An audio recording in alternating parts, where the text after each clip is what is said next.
말씀의 제목은 무엇이 사람을 살리는가가 되겠습니다. 자, 마가복음 5장 본문에서 우리는 무덤 사이에 거처를 둔, 여기가 거처를 둘 곳이 아닌데 그곳에 어떤 사람이 거처를 두고 있는 것을 보게 됩니다. 자, 주님께서 이 사람을 만나기 위해서 배를 타고 바다를 건너서 오셨습니다. 그 길에 앞에 보면은 많은 어려움도 있었는데 큰 폭풍을 만나기도 했습니다.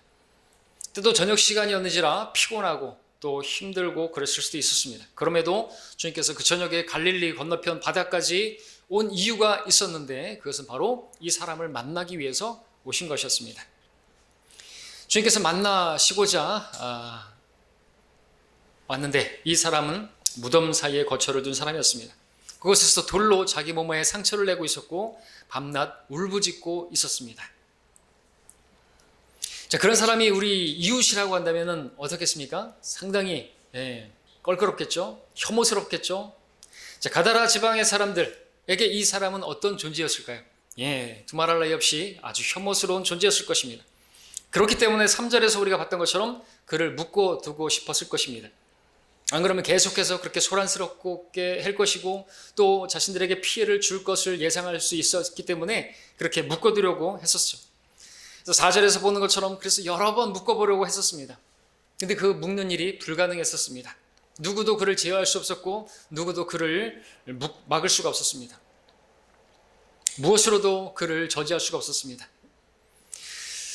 자, 우리는 여기서 이 사람이 왜 이렇게 되었는지 알 필요가 있습니다. 이 사람의 문제가 무엇입니까? 2절에서 보는 것처럼 이 사람의 문제는 더러운 영 때문에 이렇게 된 것입니다. 이 사람의 문제는 그러므로 영적인 문제라는 것입니다. 영적인 문제인데 육신적인 방법으로 해결이 됩니까? 족쇄와 쇠사슬이 이 사람을 어떻게 할 수 있습니까?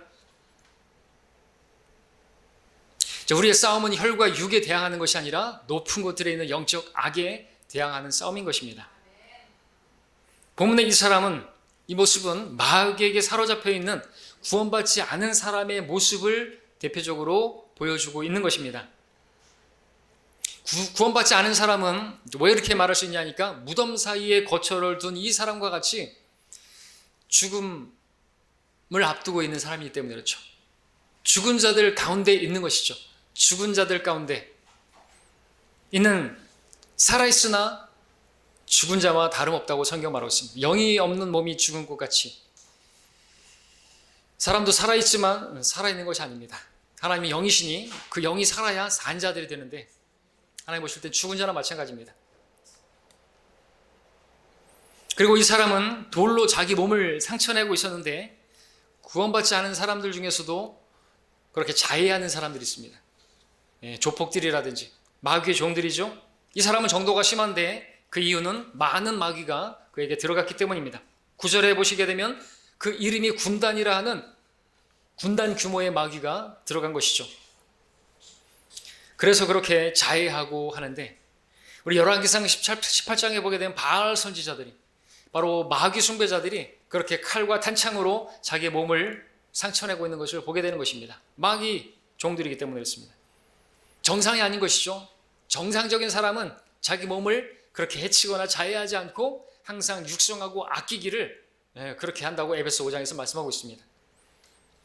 또 이 사람에게서 구원받지 않은 사람의 모습을 발견할 수 있는 부분은 그가 7절에서 말한 말 때문입니다.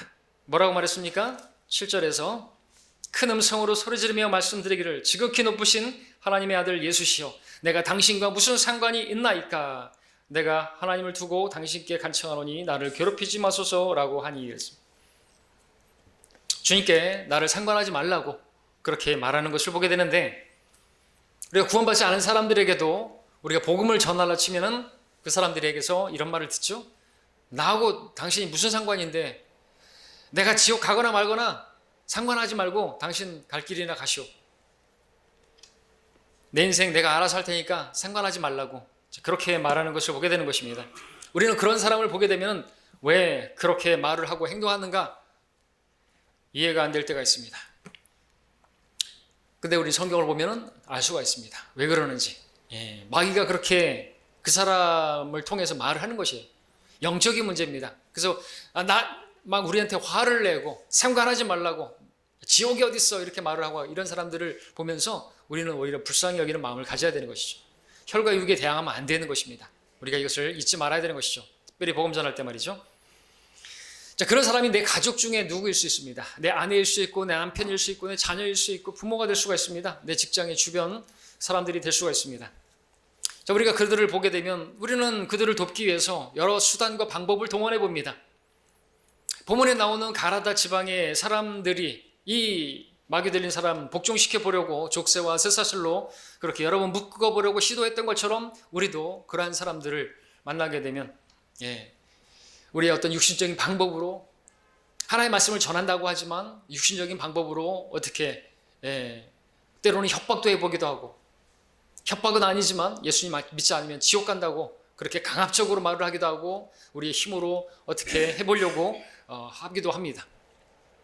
그러나 본문에 나오는 이 사람에게 족쇄와 쇠사슬이 아무런 소용이 없었던 것처럼 우리도 우리가 하는 육신적인 방법으로는 절대로 그 사람, 우리의 인적인 방법으로는 그 사람을 구원할 수가 없습니다.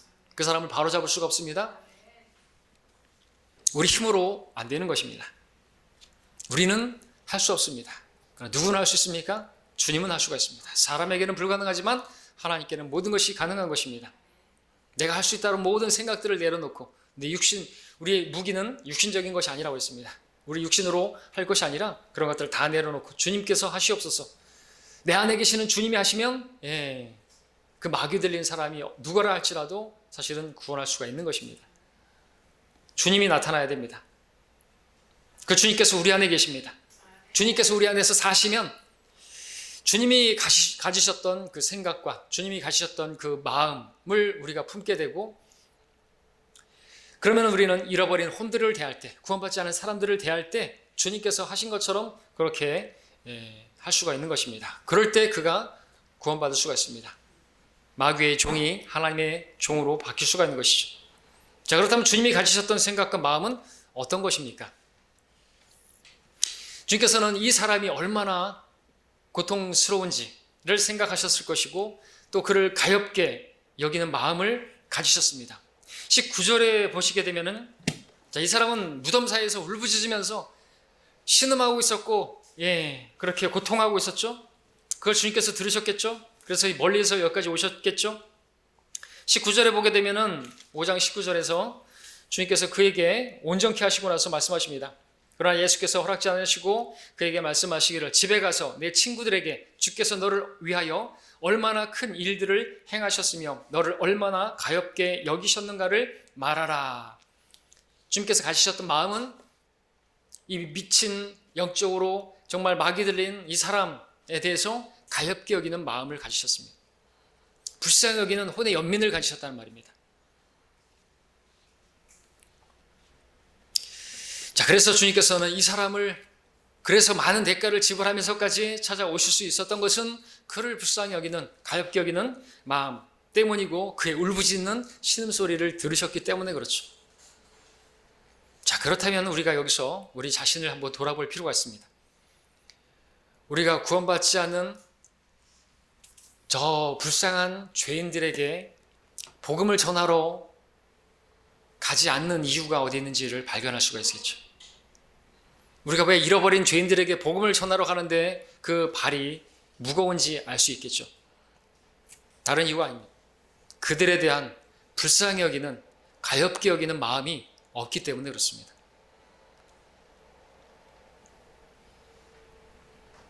그들이 얼마나 비참한 처지에 있는지, 그들이 영적으로 어떤 상태에 있는지, 그들이 죽으면 어떻게 될지 거기에 관심하지 않는 것이, 복음을 전하지 않으면 무엇에 우리는 관심을 하고 있는 것입니까? 우리 이기주의가 되면 안 되죠. 더 내가 편하고 안락하고 더 잘 먹고 잘 입고 잘 누리고 그런 것에 관심하면서 사는 것이 우리를 구원하신 이유가 아니에요. 여기 가라라 지방의 사람들 그랬습니다. 이 사람에 대해서 불쌍히 여기는 마음이 없었어요. 그 사람이 얼마나 고통 중에 있는지 생각지 않았습니다. 단지 그가 발작하는 모습만 보면서 아우 꼴 보기 싫다.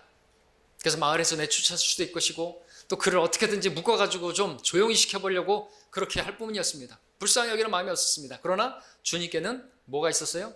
가엾게 여기는 마음이 있었습니다. 그를 사랑하는 마음이 있었던 것이죠. 예, 우리에게도 있어야 될 게 뭡니까?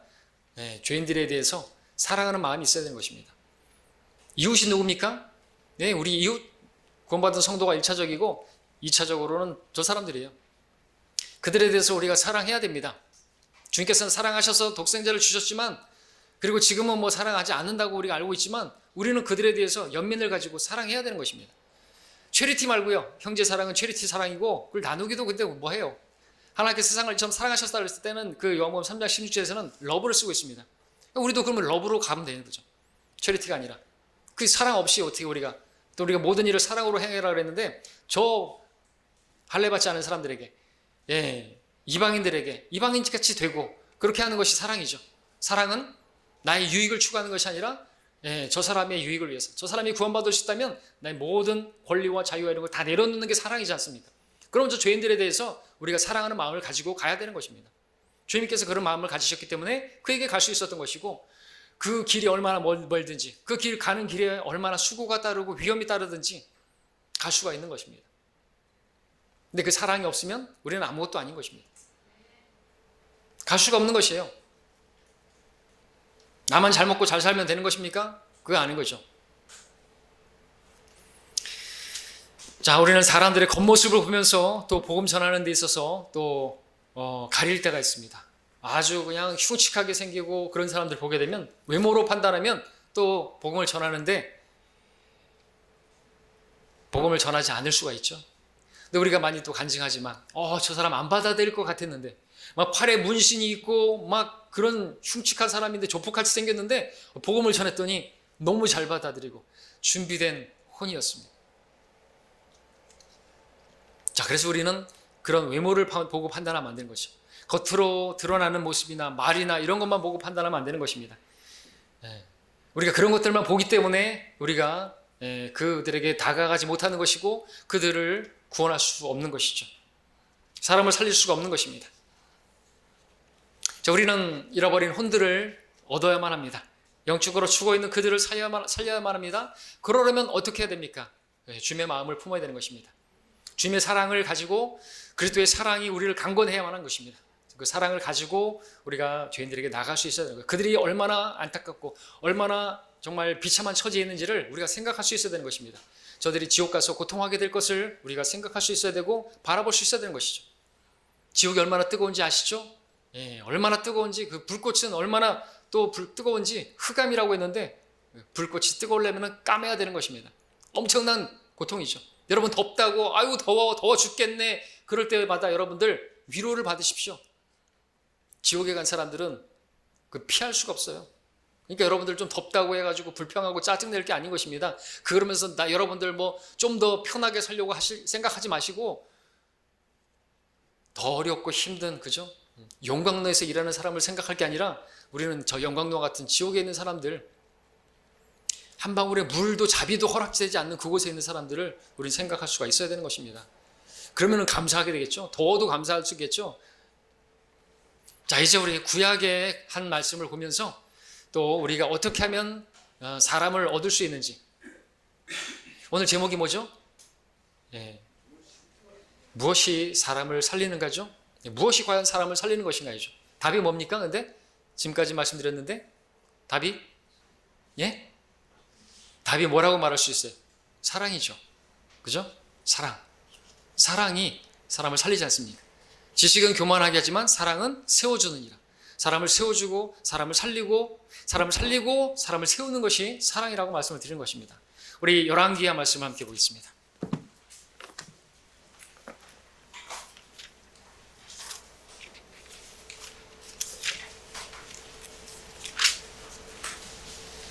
열왕기하 4장입니다. 18절부터 20절까지를 읽겠습니다. 역시나 잘 아시는 본문이죠. 잠시 이 말씀을 통해서 우리가 교훈으로 또 영적으로 적용해보는 말씀. 하나님 말씀, 설교는 교훈이죠. 18절부터 20절까지 있습니다. 그 아이가 자란 후의 일이라. 하루는 그가 곡식 빼는 자들에게로 나아가 그의 아버지에게 이르렀는데 그 아이가 그의 아버지에게 말하기를 내 머리야 내 머리야 하는지라. 그 아버지가 한 소년에게 말하기를 아이를 그의 어머니에게 데려가라 하자 그가 아이를 옮겨다가 그의 어머니에게로 데려갔으니 그 아이가 낮까지 그의 어머니 무릎에 앉아있다가 죽었더라. 자, 아이가 머리가 아프다고 했는데 그 아버지가 어머니에게 데려갔는데 어머니 무릎에서 아이가 죽었습니다. 독자입니다. 하나밖에 없는 아들입니다. 갑작스러운 아들의 죽음을 목격한 어머니의 마음은 이루 헤아릴 수 없을 정도로 고통스러웠겠죠. 자, 아이가 죽자 이 어머니는 하나님의 사람에게 달려갑니다. 27절에 보시면 그녀가 산으로 가서 하나님의 사람에게 이르러 그의 발을 붙들자 게하시가 가까이 와서 그녀를 밀치고자 하나 하나님의 사람이 말하기를 가만두라. 그녀의 혼이 그녀 안에서 괴로워하느니라. 그러나 주께서 그것을 내게서 감추시고 내게 말씀하지 아니하셨도다 하더라. 게하시는 하나님의 사람 엘리사의 종이었죠.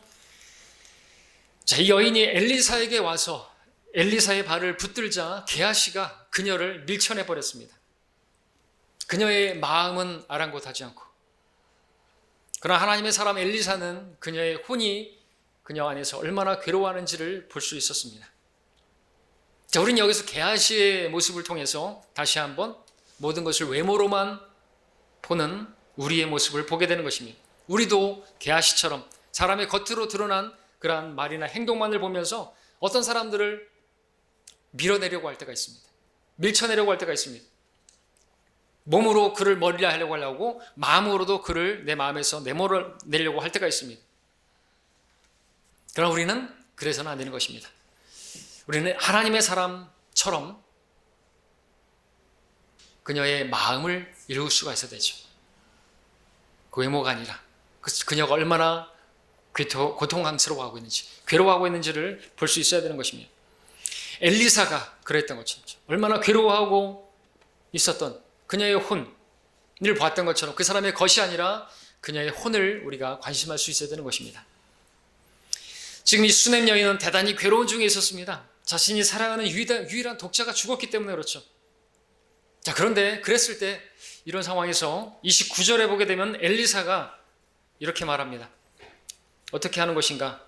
엘리사가 게하시에게 말하기를 내 허리를 동이고 내 지팡이를 내 손에 들고 길을 가라. 누구를 만나든지 인사하지 말고 누가 내게 인사하더라도 대답하지 말고 내 지팡이를 그 아이의 얼굴에 놓으라 하더라.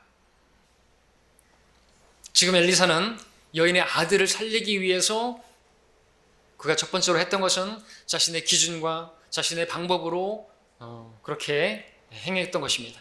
자신이 가지고 있는 자신의 그 지팡이를 그 죽은 아이에게 놓으면 살아날 거라고 그렇게 판단했던 것이죠. 근데 결과는 어떻게 된 것입니까? 31절을 보시면 게하시가 그들 앞에 가서 그 아이의 얼굴에 지팡이를 놓았으나 음성도 나지 않고 듣지도 않은지라. 그러므로 그가 다시 가서 엘리사를 만나 그에게 고하여 말하기를 아이가 깨어나지 아니하였나이다 하니라. 자, 엘리사가 말한 대로 그 엘리사의 지팡이를 그 아이의 얼굴에 놓았지만 아무런 음성이 들리지 않았고 아무런 반응을 보이지 않았던 것입니다. 그 아이는 살아나지 못했습니다. 자, 그러자 이제 그때 엘리사가 무엇을 합니까? 33절을 보시면 그러므로 엘리사가 들어가서 두 사람만 있도록 문을 닫고 주께 기도하더라. 자, 엘리사는 자신의 기준과 판단을 가지고 그렇게 행했던 그 일을 이제 뒤로 하고 주님과 자신만 있는 골방으로 들어가서 이 방으로 들어가서 기도한 것이죠.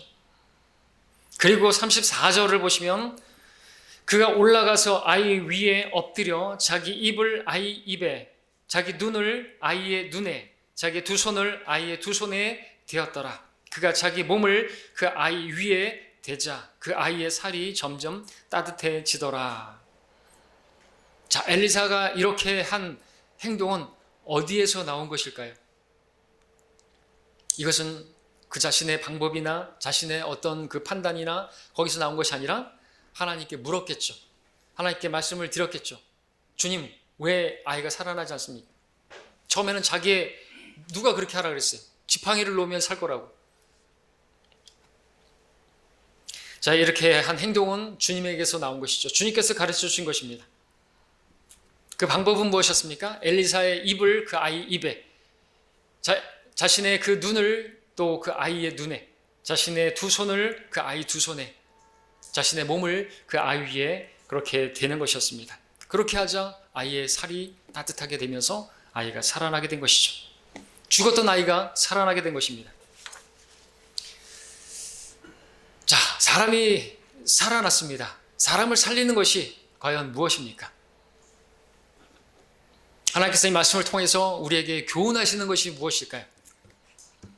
그것은 사람을 살리는 것은 사랑이라는 것을 보여주고 있는 것이 아닙니까? 죽은 자를 살릴 수 있는 것은 지팡이가 아닙니다. 본문에 보니까 아니었습니다. 엘리사의 지팡이가 상징하는 것이 있습니다. 그것은 율법을 보여주고 있습니다. 성경에서 율법을 대표하는 사람은 모세죠. 율법은 모세를 통하여 받았지만 모세의 손에 무엇이 들려져 있던 것인가? 지팡이. 그 지팡이로 많은 일들을 했습니다. 근데 이 지팡이가 율법의 모습을 단적으로 보여준다고 할 수 있습니다. 율법이 무엇입니까? 율법은 많은 명령들이 있습니다. 이것을 하라, 저것을 하라, 그 지시하는 마치 지팡이와 같이 명령입니다. 간음하지 마라, 살인하지 마라, 도둑질하지 마라, 탐치 말라, 이거 하라, 저거 하라, 우상숭배하지 말라, 명령입니다. 사람은 율법을 받을 때 그것을 지킬 수 있기보다는 그것을 지킬 수 없는, 오히려 자기가 연약하고 자기가 죄인이라는 것을 율법을 통해서 깨닫게 되죠. 율법은 구원할 수 있는 게 아닙니다. 율법의 행위로는 그분 앞에 의롭게 될 육체가 없나니 이는 율법을 통해서는 죄의 깨달음이 있습니다.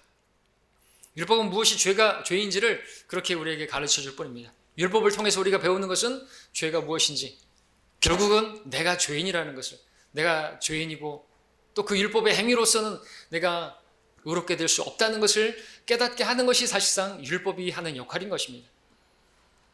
우리가 우리 행위로서 구원을 받을 수 있다고 생각하는 것은 잘못돼도 한참 잘못된 것이죠. 율법은 죄의 깨달음만 줄 뿐, 내가 죄인인 것을 깨닫게 하는 것뿐, 사람을 살리는 것은 못됩니다. 우리를 구원하는 것은 못되는 것입니다. 율법은 사람을 정죄하고 심판받도록 만들어줄 뿐이고 생명을 살리지 못합니다. 그렇다면 무엇이 사람을 살리고 무엇이 사람에게 생명을 줍니까? 오늘 우리 신약으로 말하자면 우리가 생명을 얻는, 영원한 생명을 얻는 것은 무엇입니까? 본문의 모습을 보면 잘 알 수 있죠? 34절을 다시 한번 제가 읽습니다. 그가 올라가서 아이 위에 엎드려 자기 입을 아이 입에, 자기 눈을 아이의 눈에 대, 또 자기 두 손을 아이의 두 손에 대었더라. 그가 자기 몸을 그 아이 위에 대자 그 아이의 살이 점점 따뜻해지더라. 이것은 무엇을 보여주고 있습니까? 엘리사는 지금 자신을 그 아이와 일치시킨 것입니다. 그 죽은 자와 같이 된 것이죠. 그리고 이것은 예수님께서 십자가에서 우리를 대신하기 위해서, 우리의 모든 죄들을 대신하시, 우리가 죽어야 할 자리에서 죽으시는 그분이 우리와 같이 되신 것을 보여주고 계시는 것입니다. 예수님께서 십자가에 못 박히셨을 때 그분은 바로 저와 여러분과 동일시 되신 것입니다. 우리가 죄인인 것처럼 예수님께서는 죄인이 되셔서 십자가에 달리신 것입니다. 우리가 받아야 할 그 죄에 대한 형벌을 대신 받으신 것입니다. 그는 우리의 허물로 인하여 상처를 입었고 그는 우리의 죄악으로 인하여 상하였도다. 우리의 화평을 위한 징계가 그에게 내려졌고 그가 맞은 채찍으로 우리가 치유되었도다. 우리는 모두 양같이 길을 잃어 각자 자기 길로 돌이켰으나 주께서는 우리 모든 죄악을 그에게 지우셨도다. 예수께서 십자가를 지신 것은 하나님께서는 우리를 그처럼 사랑하신 증거죠. 이처럼 사랑하셨다고 했을 때 독생자를 주신 것이고, 예수님께서는 우리를 향한 그의 사랑을 나타내신 것입니다. 말로만 사랑하신 것이 아닙니다. 저 셋째 하늘에 계시면서 내가 너를 사랑하겠다, 너를 구원하겠다, 이런 식으로 구원하지 않았습니다. 만약 그런 식으로 구원하셨다고 한다면 우리가 그 구원을 거부했을지도 모릅니다. 오늘 우리가 구원받은 것은 그분의 사랑에 감동해서가 아닐까요?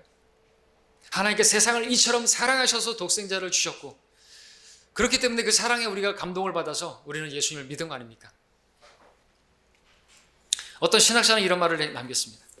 예수님께서 우리 죄 때문에 십자가를 지셨다. 이건 다 아는 얘기죠. 예수님께서는 우리가 생각으로 지은 죄 때문에 머리에 과시관을 쓰셨고, 우리가 두 손으로 지은 죄 때문에 양손에 못이 박히셨고, 우리가 두 발로 지은 죄 때문에 두 발에 못 박히셨고, 또 우리의 마음으로 지은 죄 때문에 가슴에 창을 찔리셨다. 예수님께서 창에 찔리신 그 부위는 가슴이고, 거기는 심장이죠. 오른쪽입니다. 가톨릭의 그림들에서는 다 왼쪽으로 되어 있는데, 오른쪽 심장, 갈비뼈, 5번째 갈비뼈 안에는 심장입니다. 우리가 심장의 성경에서 마음으로 또 이렇게 번역하기도 하는데, 우리 마음으로 지은 죄 때문에 주님께서 그렇게 심장에 그렇게 창을 받으셨다고 말하셨죠. 십자가에서 예수님께서는 바로 우리 자신이 된 것입니다. 우리가 손과 발과 우리가 생각과 우리 마음으로 지은 모든 그 죄들 때문에 그렇게 십자가에서 못 박히시고 가시관을 쓰시고 창을 받으신 것이죠. 아무런 죄가 없으신 그분이시지만 친히 우리 자신이 되셔서 우리가 죽어야 할 자리에서 죽어주신 것입니다. 그가 친히 나무에 달린 자신의 몸으로 우리 죄들을 담당하셨으니, 하나님께서 죄를 알지도 못하는 그를 우리를 위하여 죄로 삼으신 것은 왜 그렇게 하신 것입니까? 전혀 그럴 필요가 없으신 분께서 왜 우리와 같이 되셔서 우리 죄들을 담당하신 겁니까? 이것이 무엇입니까? 이것이 사랑이죠. 이로써 우리가 하나님의 사랑을 아노니 이는 그분이 우리를 위하여 자신의 생명을 내어놓으셨습니다. 우리를 향한 하나님의 사랑이 이렇게 나타났으니 곧 하나님께서 그의 독생자를 세상에 보내신 것은 우리로 그를 통하여 살게 하려 하심이라. 우리를 향한 하나님의 사랑이라고 말하고 있습니다. 그러니까 사랑이 바로 우리를 살게 하셨다고 말하고 있는 것이, 우리를 그를 통하여 살게 하려 하십니다. 과연 무엇이 생명을 살리는 것입니까? 과연 무엇이 사람을 살리는 것입니까? 성경은 사랑이라고 말하고 있습니다. 다시 엘리사의 지팡이를 생각해 보시기 바랍니다. 엘리사의 지팡이를 죽은 아이의 얼굴에 놓았을 때 그 아이를 살릴 수가 없었습니다. 율법은 사람을 살릴 수 없습니다. 구원할 수 없습니다. 그렇지만 죄인인 사람의 모습으로 오셔서 죄인인 나를 대신하셔서 내가 되어주신 주님의 사랑이 나를 구원할 수가 있었던 것입니다. 사람을 살리는 것은 율법이 아니라 우리와 같이 되신 주님의 사랑인 것입니다. 우리가 이 사실을 오늘 알게 되었다면 이제 우리가 어떻게 죄인들을 대해야 할지를 알게 되죠. 하나님께서 오늘 우리가 어떻게 살게 되었는가를 보여주시면서 우리가 어떻게 죄인들에게 다가가야 하는지, 죄인들에게 복음을 증거할 때 어떻게 복음을 전해야 되는지를 알려주시는 것이죠. 그와 같이 되는 것입니다. 우리가 막 목에 힘주고 복음 전할 게 아니죠. 우리가 구원받은 것이 대단해서 내가 무슨 미분 적분 풀듯이 깨달아가지고 거듭남의 죄사함의 비밀을 풀어가지고 우리가 구원받은 게 아닌 것입니다. 우리가 행위로서 구원받은 게 아닌 것입니다. 우린 자랑할 게 아무것도 없습니다. 저들이나 우리나 똑같아요. 우리는 그에게 가서 똑같이 우리의 눈을 맞추고 그의 입술에 거의 맞추고 눈높이로 가서 그의 마음을, 나의 마음과 그의 마음을, 그죠? 내가 느끼고 내 마음으로 느끼면서 그렇게 다가가야 복음을 전할 수 있는 것입니다. 단순하게 우리가 단편적으로 예수 천당, 불신 지옥 외친다고 해서 그들이 오히려 마음을 닫죠. 오히려 거부감을 갖죠. 그리고 이것이 진리니까 받아들이라고, 예수 안 믿으면 지옥 가라고 한다고 해서 그렇게 하는 것은 뭐와 같습니까? 지팡이와 같습니다. 이렇게 해 저렇게 해라고 가르치는, 그래갖고 안 되는 거죠.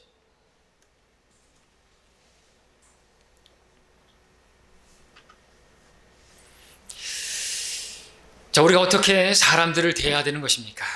우리에게는 수냄 여인의 아들, 죽은 아들과 같은 살려야 하는 사람들이 있습니다. 영이 없는 몸이 죽은 것 같이 영적으로 죽어있는 저 사람들, 무덤가에 거처를 두고 있는 그 마귀 들린 사람처럼 그렇게 죽은 자나 다름없는 그러한 사람들이 우리 주위에 있습니다. 그 사람이 내 아내가 될 수 있고, 내 남편이 될 수 있고, 내 딸이 될 수 있고, 내 아들이 될 수 있고, 내 부모가 될 수가 있습니다. 어떻게 그들을 살릴 수가 있습니까? 어떻게 그들이 마귀의 손을 뿌리치고 예수 그리스도의 손을 붙잡을 수가 있을까요? 여러분은 그들을 어떻게 대하고 있습니까? 우리는 혹시 엘리사의 종 게하시처럼 그렇게 또 엘리사가 처음에 그렇게 했던 것처럼 지팡이를 아예 얼굴에 대려고 했던 것처럼 우리도 우리의 기준과 우리의 판단과 우리 잣대를 가지고 대할 수가 있습니다. 우리는 그 사람에게 이렇게 해야 된다고 저렇게 해야 된다고 말할 때가 있습니다. 예수를 믿어야 한다고, 안 그러면 지옥이라고 그렇게 강압적으로 억압하고 회박하고 할 수가 있습니다.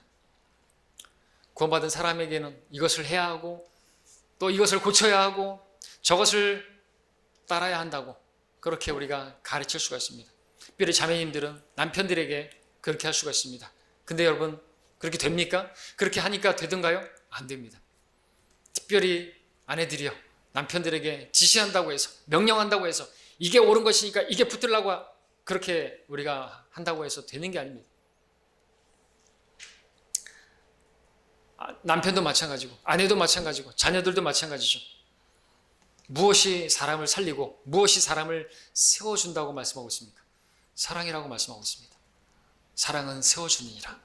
지식은 교만하게 하고 오히려 거부감을 갖게 만드는 상대로 하여금 아무것도 얻을 수가 없는 것입니다. 이미 우리는 엘리사의 지팡이가 아무것도 할 수 없는 것을 보았습니다.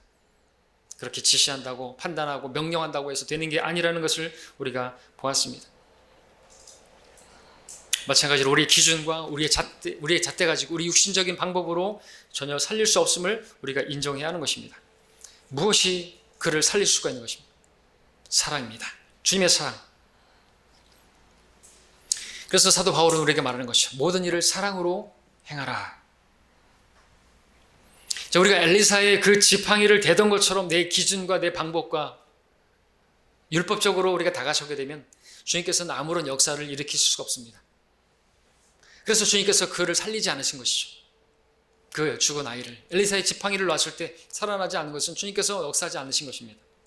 그러나 엘리사가 그의 입을 자신의 입으로 그 아이의 입에 대고 또 자신의 그 눈을 그 아이의 눈에 대고 맞추면서 그 죽은 아이와 같이 되었을 때 살아나게 되었던 것처럼 우리 역시나 그 사람의 일을 나의 일로, 그 사람의 고통을 나의 고통으로, 그 사람의 허물을 나의 허물로, 그 사람의 마음을 내 마음으로 그렇게 느끼고 이해할 때 주님께서 그 가운데서 역사하시고 그 사람의 마음이 열리게 되고 그 사람이 주님을 받아들일 수가 있게 되는 것이죠. 보면 31절에서 게하시가 엘리사의 말대로 아이의 얼굴에 지팡이를 놨을 때, 살아나지 않았을 때 엘리사는 게하시로부터 아이가 깨어나지 아니하였나이다라는 말을 듣게 되었습니다. 그때 엘리사는 마음에 뉘우침이 있었을 것입니다. 왜냐하면 그것은 자신의 생각대로 행한 것이지 주님의 방법으로 행한 것이 아니기 때문에. 그래서 33절에서처럼 홀로 주님 앞에 나아가서 기도했습니다. 기도할 때 아마 자백하면서 기도했을지 모르겠습니다. 그리고 주님께 물었을 것입니다. 주님의 방법이 무엇인지 물었을 것입니다. 그랬을 때 주님께서는 원하시는 것은 단지 지팡이를 그렇게 아이 얼굴에 대는 것이 아니라 엘리사 자신이 그 죽은 아이와 같이 되는 것이라고 가르쳐 주셨던 것이죠. 그리고 이것은 예수님께서 우리를 위하여 우리와 같이 되신 것을 보여주시는 것이었습니다. 그 아이 위에 그대로 포개진 것처럼 주님께서는 우리와 같이 그렇게 포개진 것입니다. 십자가에서 우리 자신이 되신 것이죠. 그것이 우리를 살린 방법이었습니다. 그러므로 우리가 우리에게 있는 사람들을 주님의 사랑으로 대할 수 있도록 우리는 주님께 기도해야 되는 것입니다. 그리스도의 사랑이 우리의 마음을 강권해서 그리스도의 사랑으로 그 사람들을 대해야 한다는 것이죠. 그 사람에 대해서 불쌍히 여기는 마음, 수냄 여인의 그 혼의 고통을 보면서 겉으로 드러나는 말로서 그 엘리사의 종 게하시처럼 밀쳐낼 것이 아니라 그 고통을 이해하면서 그 죽은 아이를 살리기 위해서 또 우리가 지팡이를 댈 것이 아니라 그 아이와 같이 눈을 맞추고 마음을 같이 이해하면서 그러지 않고서는 살아날 방법이 없다. 바로 그 사람이 여러분이 기도하고 있는 그 사람이 말이죠.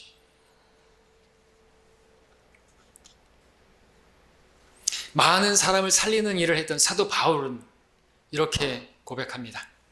내가 모든 사람으로부터 자유인이 되었지만 스스로 모든 사람에게 종이 된 것은 더 많은 사람을 얻으려 함이라.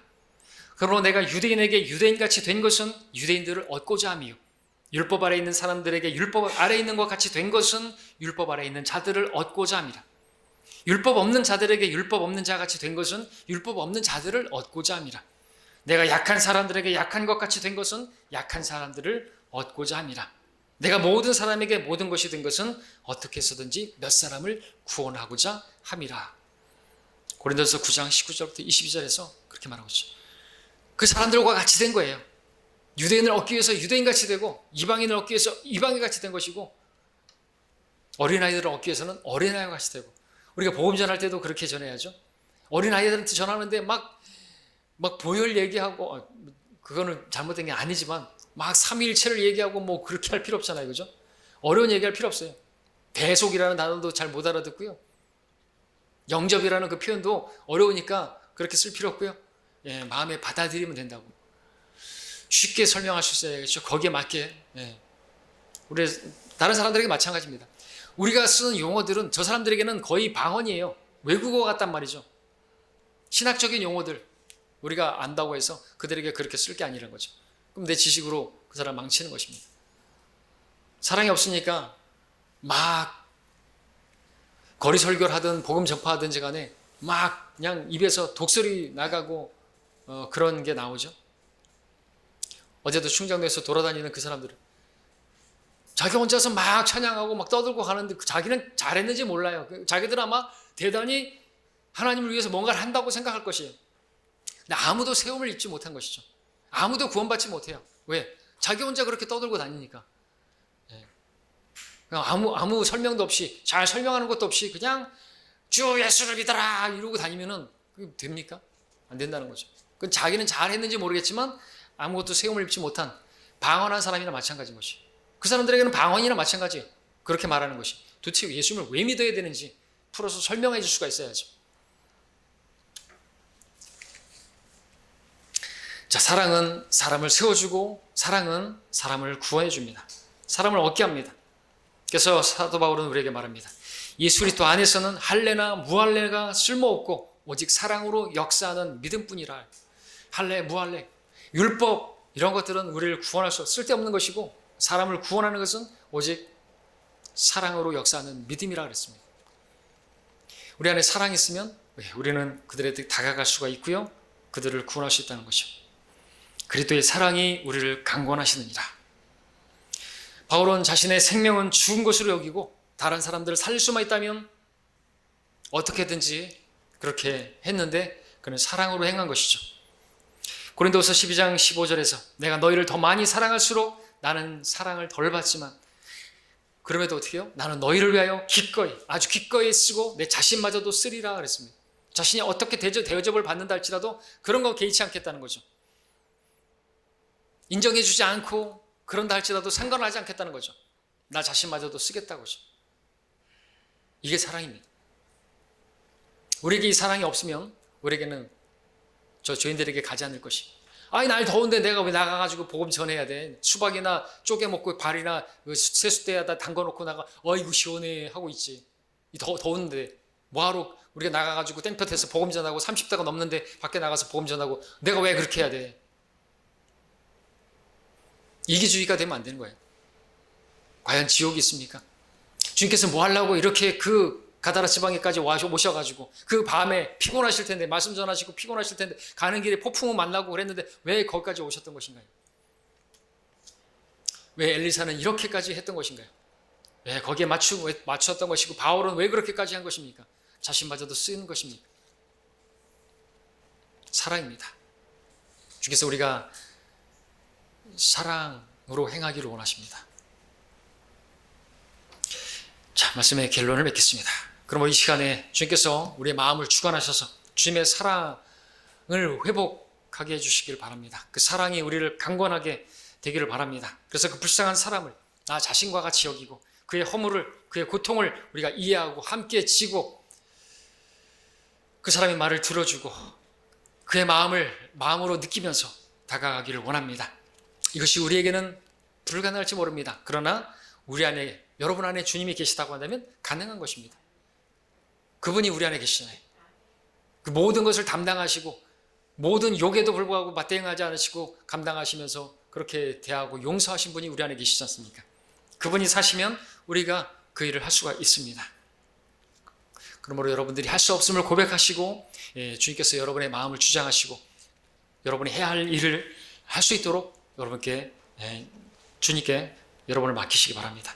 그러면 주님께서 그분의 사랑이 여러분을 강권할 것이고 그 사람의 마음도 알게 해주심으로써 참되게 그에게 다가가서 그를 사랑으로 살리게 만들어 주실 것입니다. 우리가 그렇게 해야 하는 것은 그렇게 사랑할 때, 그렇게 다가갈 때 주님께서 그때 역사하시기 때문에 그렇습니다. 그래서 그의 영이 살아나고 그의 혼이 구원받을 수 있기 때문에 우리는 그렇게 하는 것입니다. 자, 혹시 여러분들이 기도하는 그 사람이 구원받지 않고, 혹시 그 사람이 변화되지 않고, 여러분의 그 남편이나 아내나 자식이 변화되지 않고 아무런 움직임도 변화도 없걸랑 혹시 이 사랑이 없이 여러분이 행하지 않았는지 돌아보시기 바라고요. 그리스도의 사랑으로 그렇게 행하시기를 바랍니다. 그때 주님께서 역사하실 것이고 그 수냄 여인의 아들이 살아나는 것처럼 그렇게 살아나게 될 줄로 믿습니다.